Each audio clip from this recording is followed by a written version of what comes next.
नमस्कार. न्यूज डंकामध्ये मी महेश विचारे आपल्या सगळ्यांचं मनपूर्वक स्वागत करतो.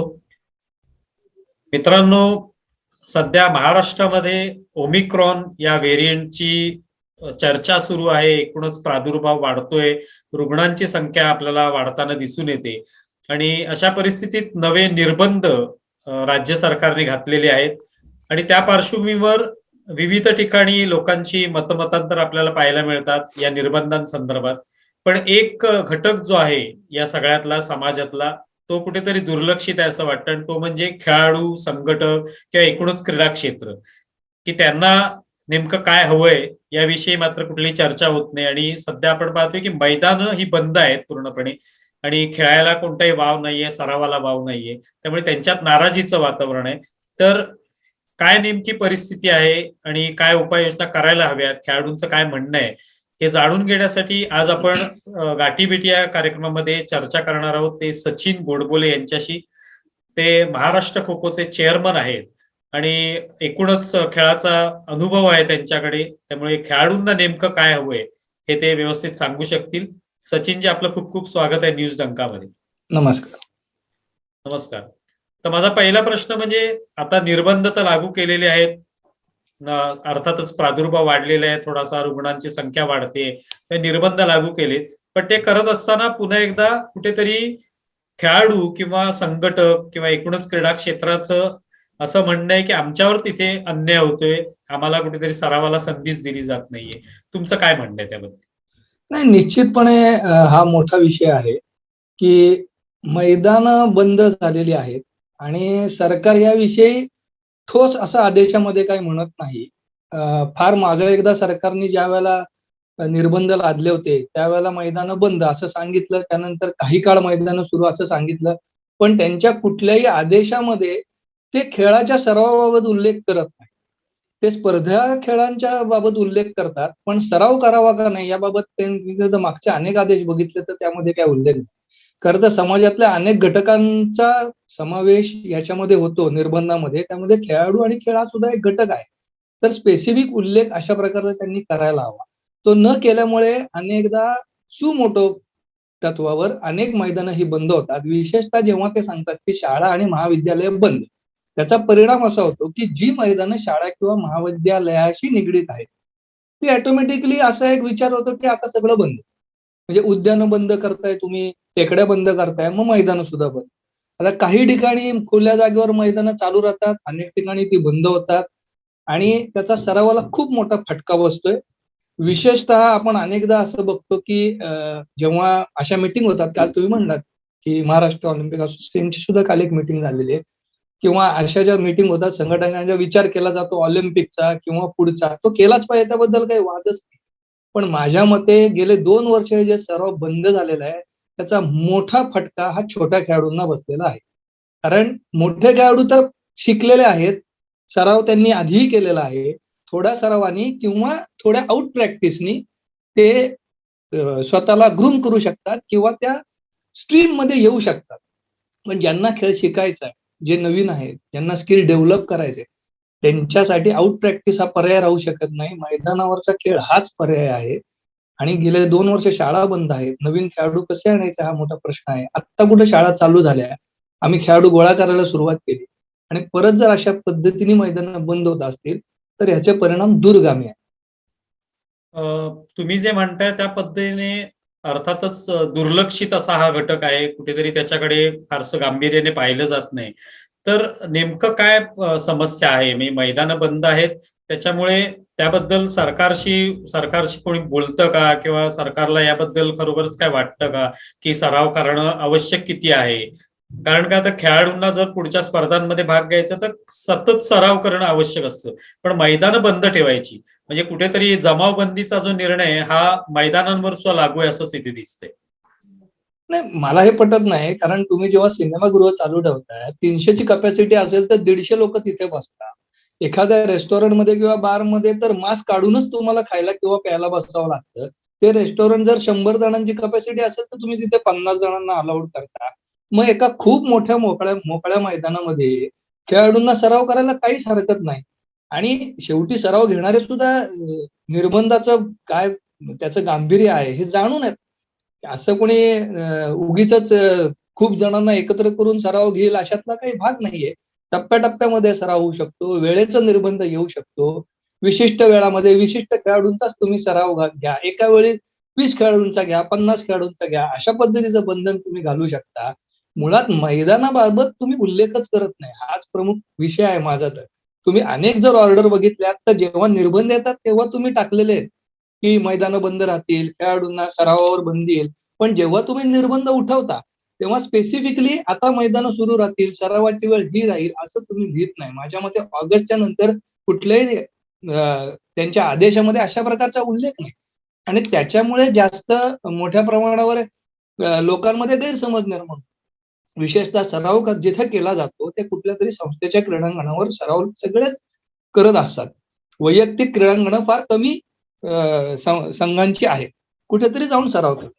अशा वेळी त्या संस्थेवर सुद्धा बंधन आहेत. त्यांना विचारणारे लोक आहेत आणि ते सुद्धा घाबरतात, की आपण जर सरावाला मैदान उपलब्ध करून दिलं, उद्या पोलिसांनी विचारलं, तुम्ही परवानगी आणा, आयुक्तांची परवानगी आणा. कारण आदेशामध्ये थेट उल्लेख नाही, की बाबा मैदानावर सराव करायला संध्याकाळी 5 ते 7 परवानगी आहे, दिवसभर परवानगी आहे, किती लोकांनी परवानगी आहे. तुम्ही दुकानदारांचा विचार करताय, तुम्ही नाट्यगृहांचा विचार करताय, तुम्ही सलूनवाल्यांचा अगदी स्पेसिफिक लिहिता, सलून चालू की बंद. मग खेळाडू सराव करणार का नाही हा एक मोठा घटक आहे. त्याच्याबाबत की बाबा खेळाचा सराव चालू राहील का नाही, मैदानं चालू राहतील का नाही, ती किती वेळ राहतील, याचा उल्लेख करायला अडचण काय? पण माझ्या मते एक दुर्लक्षित घटक, ह्याच्यापासून कुठल्याही प्रकारचं उत्पन्न सरकारकडे नाही. खेळाडूंनी व्यायाम केला किंवा खेळाडूंनी खूप काही कमवलं म्हणून सरकारला कुठलाही थेट फायदा नाही. जो फायदा आहे तो खेळाडूंचा आहे आणि नावलौकिक म्हणून महाराष्ट्राचा किंवा सरकारचा आहे. पण हा घटक लक्षात घेऊन सरकारने याच्यावर प्रत्येक आदेशामध्ये याचा उल्लेख केला पाहिजे, की मैदानं चालू राहतील का नाही, कुठल्या प्रकारची राहतील, किती वेळ राहतील आणि कशा प्रकारची राहतील. ही तुम्ही केली नाही तर ज्या वेळेला शाळा कॉलेजेस बंद राहणार, की अशा वेळेला निश्चितपणे मैदानांवर गदा येणार. आज मोकळ्या जागा चालू आहेत आणि मला म्हणायचं की तुम्ही निर्बंध लादताय, जमावबंदी लादताय. कुठल्या बाजारामध्ये जमावबंदी? बरं, तुम्ही मैदान बंद केलं. रस्त्यावरनं लोक पाहत, खेळाडू थांबलेले नाहीये. आपापल्या परीने ते काहीतरी मार्ग काढतायत. कुठेतरी टेकडीवर पळतायत, कुठेतरी रस्त्यावर पळतायत. म्हणजे ते करताच आहेत काहीतरी. मग त्यापेक्षा त्यांना स्ट्रीमलाईनमध्ये, नियमामध्ये बांधून सराव करायची परवानगी द्या ना. आणि मी म्हणलं तसं विशेषतः माझ्या दृष्टीने हा प्रश्न एका सरावलेल्या किंवा मोठ्या खेळाडूंचा नाही. माझ्या दृष्टीने हा प्रश्न छोट्या खेळाडूंच्या बाबतीत मोठा आहे. कारण जर तुम्ही आत्ता नवीन खेळाडू तयार केले नाहीत, तर त्याचे दूरगामी परिणाम तुम्हाला पुढच्या 2 ते 4 वर्षांमध्ये दिसून येतील. आत्ता प्रत्येकाकडे खेळाडू आहेत. 18 वर्षाचे आहेत, 20 वर्षाचे आहेत, 22 वर्षाचे आहेत. ते अजून खेळतील. पण आत्ता 11, 12, 13 वर्षाचे जे खेळाडू असतात, ज्यांना आम्ही शिकवतो, जे तयार होतात, आणि ते 2-3 वर्षांनी चांगल्या पद्धतीने खेळायला लागतात, जे महाराष्ट्राचं प्रतिनिधित्व करतात, त्या खेळाडूंना आम्ही कधी शिकवणार? शाळा बंदमुळे तसेही खेळाडू आणायला खूप मोठा प्रश्न निर्माण झालेला आहे. विशेषतः शहरी भागामध्ये. ग्रामीण भागामध्ये छोटं हे असल्यामुळे ती मुलं मैदानावर येऊ शकतात. शहरी भागामुळे आज प्रचंड व्हॅन लागतात मुलांना, सोडा आणायला लोक लागतात आणि शाळाच बंद आहे. मग नुसतं ग्राउंडवर कोण येणार? अशा परिस्थितीत आम्ही मैदानावरती मुलं आणणं आणि ती आल्यावर जर अशी मैदानं बंद होत असतील, कशा प्रकारे पुढे जायचं? अजून 2-3 वर्षांनी आमच्याकडे बॅचेस तयार होणार नाहीत खेळाडूंच्या. शून्यातनं सुरुवात करायचा वेळ अनेक मोठ्या-मोठ्या संघांवरच आलेली आहे. तुम्ही जसं म्हणालात की म्हणजे जर हे सराव जर करण्याची संधी तुम्हाला मिळाली नाही तर पुढच्या काळामध्ये किंवा पुढच्या नजीकच्या 1-2 वर्षांमध्ये जे काही खेळाडू आवश्यक आहेत ते मिळणं कठीण होईल. आणि आता सुद्धा जसं आपण पाहिलं की अजित पवार महाराष्ट्राचे उपमुख्यमंत्री त्यांनी घोषणा केली की 1 मे म्हणजे महाराष्ट्र दिनापासून कदाचित दर महाराष्ट्र दिनी आपण मिनी ऑलिम्पिक घ्यायचं. मग आता ते किती दिवसाचं असेल, त्याचा काय कार्यक्रम असेल हे माहिती नाही. पण आता 1 मेला जर ह्या पहिल्यांदा ह्या वर्षी नव्या वर्षामध्ये जर आपल्याला मिनी ऑलिम्पिक घ्यायचंय असं त्यांनी घोषणा केलेली आहे. आणि आता जवळपास 3 महिन्यांचा कालावधी आहे. आणि त्याच्यात जवळपास हा जानेवारी महिना हा पूर्णपणे जवळपास निर्बंधांमध्येच जाणार असं आपण धरलं तर पुढच्या 2 महिन्यात आपल्याला सराव करता येईल. पण तो खरोखर तेव्हा होणार आहे का, किंवा तो कसा करायचा याविषयी मात्र कोणतेही भाष्य होत नाही. त्यामुळे एका बाजूला स्पर्धा घेण्याचं आश्वासन द्यायचं किंवा घोषणा करायची, त्याच्यावर टाळ्या मिळवल्या जातात, लोक सुद्धा खुश होतात की स्पर्धा होणार आहे. पण सरावालाच मात्र संधी मिळत नाहीये खेळाडूंना. तर सराव न करता कसं काय ऑलिम्पिक सारख्या म्हणजे मिनी ऑलिम्पिक सारख्या स्पर्धेत खेळायचं, हा मोठा प्रश्न आहे. नाही, मी मगाशी तेच म्हणलं की आपला एम्फसाइज हा खेळाच्या स्पर्धा, मोठ्या खेळाच्या स्पर्धा किंवा आता ते काय ऑलिम्पिक 2024, 2028 हे आहे. ते असलंच पाहिजे याबद्दल दुमतच नाहीये.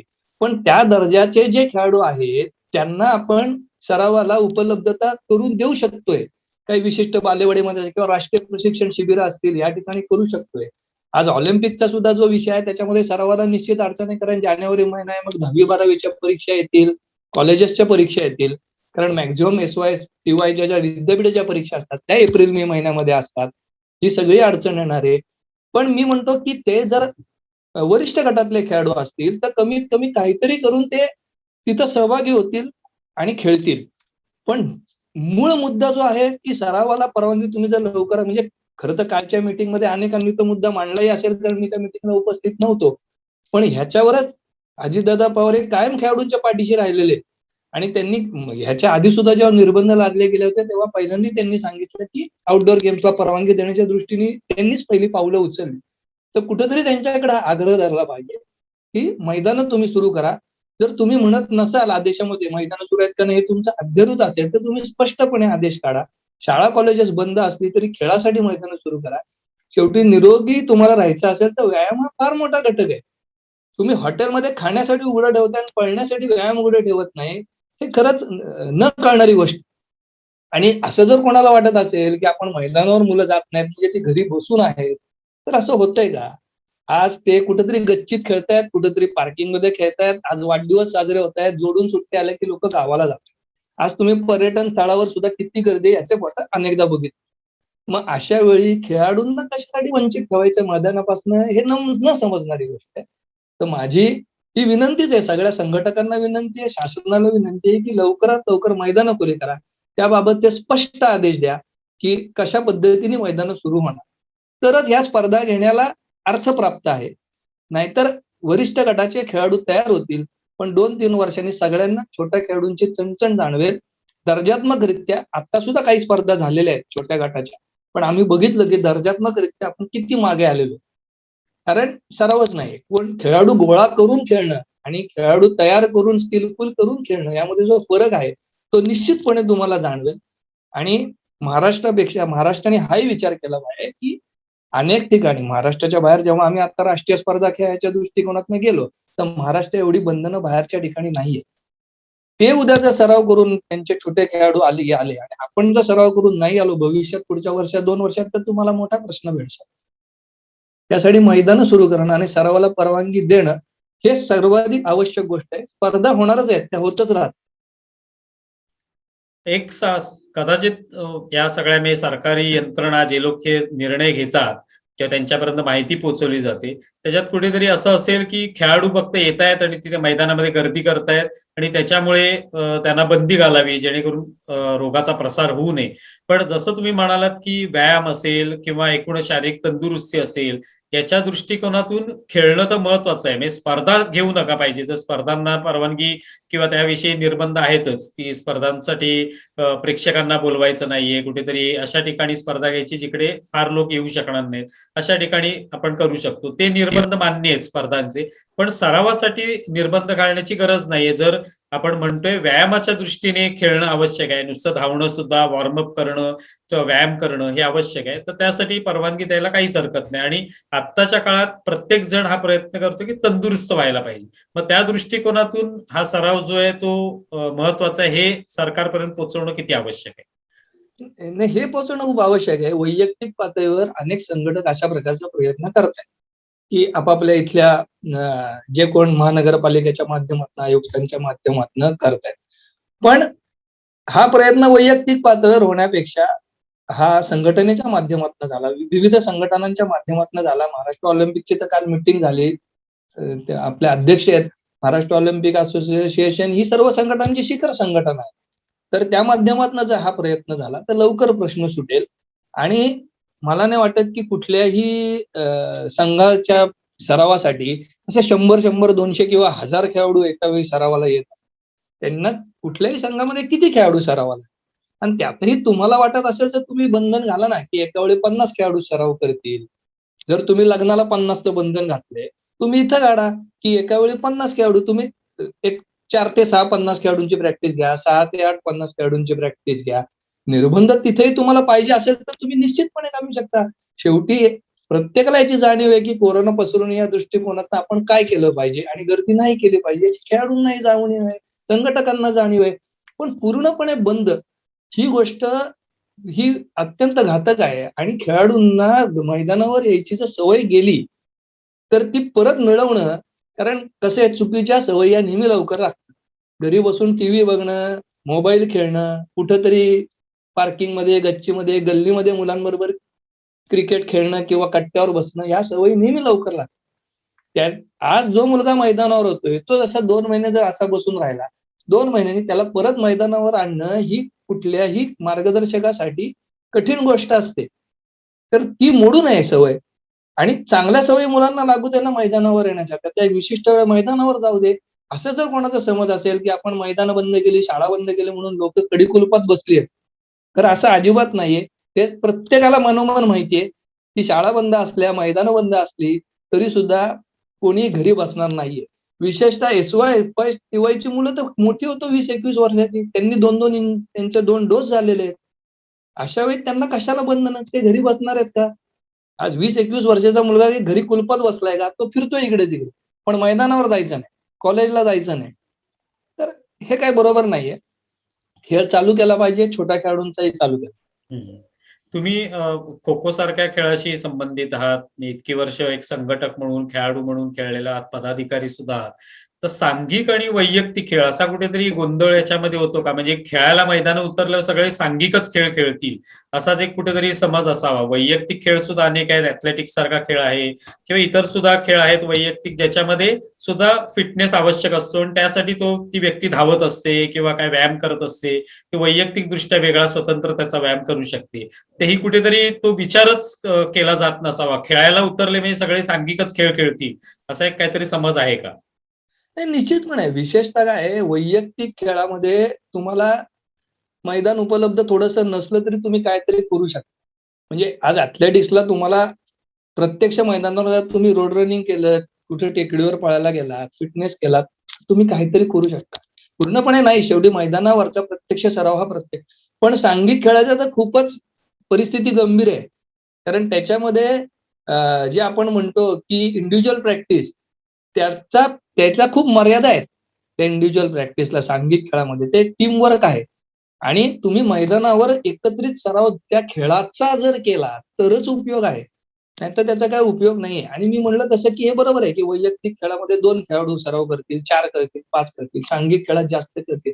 मर्यादा घाला ना, कोण नाही म्हणतंय. मुळात मी माझा जो या खेळात म्हणजे ह्या खेळात किंवा कुठल्याही खेळातला अनुभव आहे, मला असं वाटत नाही की कुठल्याही ठिकाणी एका वेळी प्रॅक्टिसला 200 लोकं आहेत. कारण ती प्रॅक्टिस होऊच शकणार. कोणी एक माणूस काही 100-200 जणांची प्रॅक्टिस घेऊ शकत.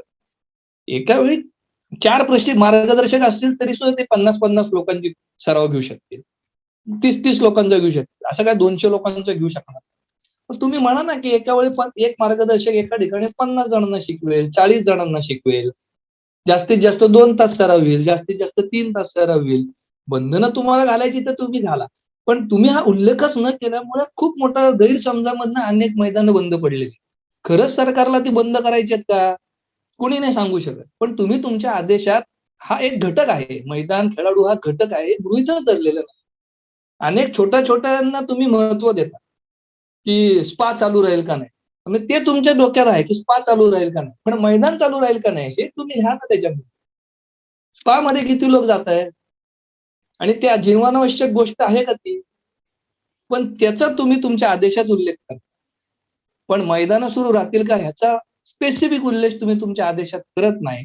आणि त्यामुळे शाळा कॉलेज बंद झाले, की मैदानं बंद होतात. अनेक संस्था चालक घाबरून मैदानं बंद करतात, की उगीच आपल्यावर काही कारवाई नको. त्यासाठी सरकारने स्पेसिफिक आदेश द्यावा खेळ आणि खेळाडूंचा. तुम्हाला असं वाटतं का की मी आता ह्या सगळ्या निर्बंधांच्या ह्याच्यात असं पाहायला मिळतं की काही निर्बंधांच्या बाबतीत जिल्हा प्रशासनाला सांगितलेलं असतं की तुम्ही तुमच्या स्तरावर निर्णय घ्या. त्यामुळे काही ठिकाणी काही जिल्ह्यांमध्ये मैदानं सुरू असतात किंवा काही प्रमाणात सुरू असतात, काही तिथे निर्बंध घातलेले असतात, काही ठिकाणी पूर्णपणे बंद असतात. तर यापेक्षा एकूणच सरकारने सगळ्यांसाठीच खेळाच्या बाबतीत निदान सरावाच्या बाबतीत तरी की असा एक सर्वसमावेशक असा निर्णय घेतला पाहिजे असं वाटतं का? ते निश्चितपणे मी मगाशी म्हटलं तसं, की जिल्हा प्रशासन जाऊ दे, शहरी भाग आणि ग्रामीण भागात सुद्धा खूप मोठ्या प्रमाणावर फरक आहे. महानगरपालिकेच्या ज्या एरिया आहेत त्याच्यामध्ये निर्बंध मोठ्या प्रमाणावर आहेत आणि मोठ्या प्रमाणात पाळले देखील जातात. तेवढे ग्रामीण भागामध्ये निर्बंध पाळले जात नाहीत किंवा तेवढं लक्ष दिलं जात नाही ग्रामीण भागामध्ये. पण महानगरपालिकेमध्ये हा विषय निश्चितपणे येतोय मोठ्या प्रमाणावर. आणि जरी तुम्ही जिल्हा प्रशासनाला जरी आदेश दिले तरी ते आदेश तुमच्या आदेशा अनुरूपच असतात. असं फार कमी वेळा होतं की तुमच्या आदेशाच्या विपरीत मोठ्या प्रमाणावर काही आदेश दिले. अगदीच जिथं पॉझिटिव्हिटी रेट खूप मोठ्या प्रमाणावर आहे तिथं सुद्धा तुम्ही स्वतंत्र आदेश देता की जिथं पॉझिटिव्हिटी रेट ह्याच्यापेक्षा जास्त आहे त्यांनी अशा प्रकारचे निर्बंध पाळा. आणि माझं म्हणणं आहे की जेव्हा जुलै महिन्यामध्ये पूर्ण लॉकडाऊन होता सेकंड वेव्हच्या वेळेला किंवा फर्स्ट वेव्हच्या वेळेला, तेव्हा जेव्हा सगळंच बंद होतं तेव्हा फक्त खेळ चालू करावे अशी काही अपेक्षा आम्ही धरली नाही आणि कोणीच धरू नये. पण जेव्हा तुम्ही नाट्यगृह चालू आहे, चित्रपटगृह चालू आहेत, रेस्टॉरंट चालू आहेत, स्पा चालू आहेत, ब्युटी पार्लर चालू आहेत, मग खेळ का चालू नाहीये? तुम्ही सगळं बंद केलंय, नो प्रॉब्लेम. सगळ्यांना माहितीये की परिस्थिती काय आहे, कोणालाही कोरोना वाढावा असं वाटत नाही. पण तुम्ही कुठली गोष्ट बंद आहे? शाळा कॉलेज सोडून आज ह्या आदेशामध्ये कुठली गोष्ट 100% बंद आहे? कुठलीही गोष्ट 100% बंद नाही. फक्त शाळा कॉलेज 100% बंद आहे. मग मैदान का बंद आहेत? मग खेळ का बंद आहे? आणि खरंच तुम्ही तसा आदेश दिलाय का? हे माझं म्हणणं आहे. मी सरकारला असं अजिबात म्हणत नाही की त्यांनी असा आदेश दिलाय. पण ते उल्लेख करत नसल्यामुळे त्याचे जे अर्थ लावले जातात, की स्पर्धा घ्यायला बंदी आहे, शाळा कॉलेज बंद आहेत. तुम्ही त्याच्यात उल्लेख करत नाही मैदानांचा, खेळाचा. मागं केला सेकंड वेव्हच्या वेळी, की खेळ बंद राहतील. मग तुम्ही म्हणलात की ज्याला बॉडी टच आहे असे खेळ बंद राहतील. त्यामुळे हा गोंधळ उडतोय सगळा. इथे कुठेतरी जसं तुम्ही म्हणालात की स्पा सुरू आहेत, रेस्टॉरंट सुरू आहेत, बार सुरू आहेत, म्हणजे त्यांना अर्थातच आहेच निर्बंधामध्ये त्यांना काही ठराविक मर्यादा घालून परवानगी दिलेली आहे. आता इथे प्रश्न असा पण लोकांच्या मनात निर्माण होतो की जिथे ज्यातून महसूल मिळेल किंवा ज्या ठिकाणी लोक मोठ्या प्रमाणात आवाज करतायत, जसं व्यापारी असतील ते मोठ्या प्रमाणात आवाज उठवतात, त्यांचं एखादं शिष्टमंडळ जाऊन भेटतं सरकारला आणि आम्हाला ही अमुक गोष्ट सुरू करायचीच आहे, तुम्ही काय निर्बंध घाला पण सुरू करायला द्या. त्या बाबतीमध्ये कुठेतरी खेळाडूंचा आवाज क्षीण होतो किंवा कमी आहे किंवा त्यांच्याकडे दुर्लक्ष केलं जातं. आणि हे दोन मुद्दे माझ्या दृष्टीने मला वाटतात की एक तर महसूल जो आहे त्याच्यातून काय उपलब्ध होत नाहीये खेळाडू, त्यामुळे त्याच्याबद्दल कोण काय फार बोलत नाही आणि आवाज सुद्धा त्यांचा इतरांच्या तुलनेत क्षीण आहे. तर याच्यामुळे कदाचित हा फटका बसतोय का? नाही, नाही. महसूल हा तर विषय आहेच, की सरकारला शेवटी राज्य चालवायचं आहे आणि महसूल आवश्यक आहे. त्यामुळे सुरुवातीपासून त्यांचं ते धोरण आहे. तो त्यांचा भाग आहे. पण तुम्ही जे म्हणलात आवाज क्षीण होत आहे का, तर याच्यामध्ये मी म्हणेन की आवाज स्कॅटर्ड आहे. म्हणजे जसं आज मी तुमच्याशी बोलतोय किंवा आज मी माझ्या माध्यमातून प्रयत्न करतोय, तर तो स्कॅटर्ड आवाज आहे. आज तुम्ही जसं म्हणलात, की जेव्हा दुकानांच्या वर निर्बंध येतात किंवा नाट्यगृहावर निर्बंध येतात, तेव्हा ते एकत्रितरित्या प्रयत्न करतात. कुठल्यातरी राजकारणी लोकांना भेटतात, सगळ्यांना भेटतात आणि एक प्रकारचा दबाव निर्माण करून ते स्वतःला जे पाहिजे ते पदरात पाडून घेतात. पण खेळाडूंच्या बाबतीमध्ये काय होतंय, की आज समजा पुण्यामध्ये निर्बंध आहेत, सांगलीमध्ये थोडेसे नाहीयेत. मग फक्त पुण्यातलेच लोक म्हणतील अरे निर्बंध आहेत काय करायचं बघा काहीतरी. फक्त मुंबईतलेच लोक म्हणतील निर्बंध आहेत. पण शेवटी तुम्ही एक कलेक्टिव्ह विचार केला पाहिजे. आज तुम्ही राज्य म्हणून विचार केला पाहिजे. आज तुम्हाला जेव्हा संघ जेव्हा राष्ट्रीय स्पर्धेमध्ये न्यायचा, इंटरनॅशनल जेव्हा तुम्हाला जायचंय, तेव्हा तुम्ही फक्त कुठेतरी खेळ चालू आहे आणि कुठेतरी बंद चालू आहे म्हणून तुम्ही पुढे जाणार नाही आहात. तुम्हाला संघ म्हणून जर अख्खा महाराष्ट्र पुढे न्यायचा असेल तर सगळीकडे सराव सुरू पाहिजे. सगळीकडे चालू पाहिजे. आणि म्हणूनच मला असं वाटतं ज्या सगळ्या अपेक्स बॉडी आहेत, म्हणजे ज्या असोसिएशन आहेत महाराष्ट्रात, ती कबड्डी असो, फुटबॉल असो, खो खो असो, ज्या काही सगळ्या असतील त्या, आणि महाराष्ट्र ऑलिम्पिक असोसिएशन जी याची शिखर बॉडी आहे, यांनी एकत्रितरित्या हा प्रयत्न केला पाहिजे, एकत्रितरित्या पत्रव्यवहार केला पाहिजे. कुठेही जर ते बंद असतील, महाराष्ट्रामध्ये जर कुठल्याही जिल्ह्यामध्ये ते बंद असतील तर तसं व्हायला नको. युनिफॉर्मिटी त्याच्यामध्ये आली पाहिजे. जिथं पॉझिटिव्हिटी रेट खूप जास्त आहे आणि जिथं सगळंच बंद आहे, तिथं बंद असू शकतो. त्याबद्दल काही वाद नाही. पण जिथं आज 99% सगळ्या गोष्टी चालू आहे आणि फक्त खेळच बंद आहे, तर कलेक्टिव्ह एफर्ट त्याच्यामध्ये केला पाहिजे. आज बरेच लोक वैयक्तिक माध्यमातून किंवा माझी कोणाची ओळख आहे, तुमची ओळख आहे, बाबा ह्याला विचारून बघा किंवा आपल्या संस्था चालकांशी आपले चांगले संबंध आहेत, मग त्यांना सांगा की चालू करा, एक तास तरी येऊ द्या. हा याचा उपाय नाही. तुमचा डिसिजन युनिफॉर्म असला पाहिजे. तो सरकारच्या माध्यमातून आला पाहिजे आणि त्यासाठी सर्वच क्रीडा रसिकांनी किंवा क्रीडाप्रेमींनी, संघटकांनी एकत्र येऊन सरकारला दबाव टाकावा असं मी म्हणणार नाही, कारण हा दबाव टाकण्याचा विषयच नाही. कोणी कोणाचा शत्रू नाही किंवा सरकार सुद्धा हे मुद्दामूनच करते असंही मला म्हणायचं. कदाचित त्यांच्याही लक्षात येत नसेल. तुम्ही म्हणता तसं की हा विषय महत्वाचा नाही. खेळाडूंनी व्यायाम केला काय? किंवा त्यांना मेडल मिळालं सरकारवर थेट कुठला परिणाम होणार नाही. त्यामुळे त्यांच्याही गोष्ट लक्षात येत नसेल तर त्यांना ते लक्षात आणून दिली पाहिजे की ह्या घटकाला महत्व द्या, तुमच्या आदेशामध्ये त्याचा स्पेसिफिक उल्लेख करा, तर ते निश्चित करतील. पण तिथपर्यंत जायला पाहिजे. बरोबरच, हा प्रश्न जो आहे तो गंभीरच आहे. म्हणजे अर्थात त्याकडे फारसं लक्ष दिलं जात नाही. कदाचित तुम्ही म्हणाला त्या पद्धतीने आवाज जो आहे तो कुठे विखुरलेला आहे आणि त्यामुळे लोकांपर्यंत, म्हणजे ज्या लोकांपर्यंत तो पोहोचायला पाहिजे तो पोहोचत नाहीये. पण आवश्यकता आहेच की खेळाडू जे त्यांनी सराव केला तर ते पुढे जाऊन चांगले तयार होऊ शकतात, आगामी काळात ज्या स्पर्धा येणार आहेत त्याला सामोरं जाऊ शकतात. आणि जर सरकारला असं वाटतंय की येत्या काळामध्ये मिनी ऑलिम्पिक सारख्या स्पर्धा व्हाव्यात किंवा आणखी काही राष्ट्रीय आंतरराष्ट्रीय स्पर्धांमध्ये आपली मुलं खेळावीत आणि महाराष्ट्राचं नाव उज्ज्वल व्हावं, तर मुळातच सरावाला सुरुवात करून देणं किंवा त्याबद्दलचे निर्बंध जे ते त्याबद्दलचा विचार करणं हे मात्र होणं अत्यंत आवश्यक आहे. आणि बघूया येत्या काळामध्ये काय होते. म्हणजे जसं प्रादुर्भाव जो आहे तो असताना सुद्धा सराव कसा उपलब्ध करून दिला जाईल हे खूपच महत्वाचं ठरेल. तुम्ही सचिनजी ते आलात आणि न्यूज टंकामध्ये हा महत्वाचा विषय जो आहे त्याला वाचा फोडली, त्याबद्दल खूप खूप आभारी आहोत.